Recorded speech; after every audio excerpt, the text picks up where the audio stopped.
असाधारण आहे. ते पुण्य आजही काम करते.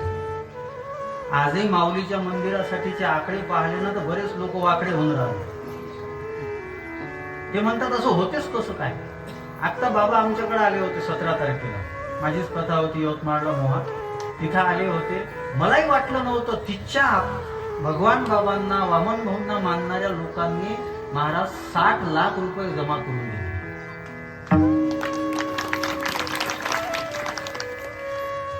तुम्ही तर दिलेच, पण तुम्ही जवळ आहात ना, तुम्ही जवळ आहात ना. पण तिथं असं म्हणतात की बाबा 1988 मध्ये यवतमाळला आले होते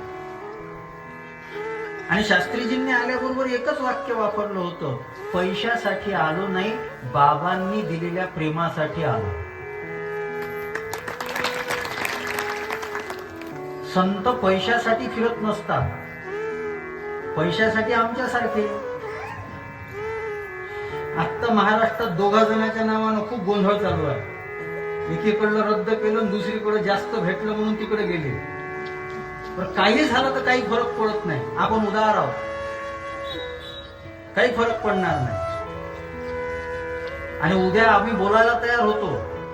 बरं, यांना सोकून ठेवणारे आम्हीच आहोत, यांना सोकून ठेवणारे आम्हीच आहोत. म्हणून मी तर म्हणतो तुम्ही लोकांनी फार चांगलं केलं.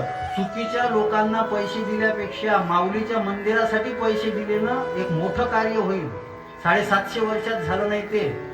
आणि मला तरी असं वाटते की ज्ञानेश्वर महाराजांच्या दर्शनाकरता आळंदी नंतर सगळ्यात पहिले माणूस भगवानगडावरच येईल, नक्की. पण हे सगळं काय झालं?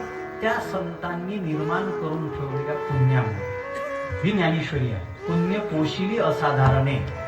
भगवान बाबांनी पुण्य पोसून ठेवलं आणि त्या पुण्य पोसून ठेवल्यामुळं आज हे चित्र दिसून राहिलं, नाही तर आपण तमाशात गेलो असतो.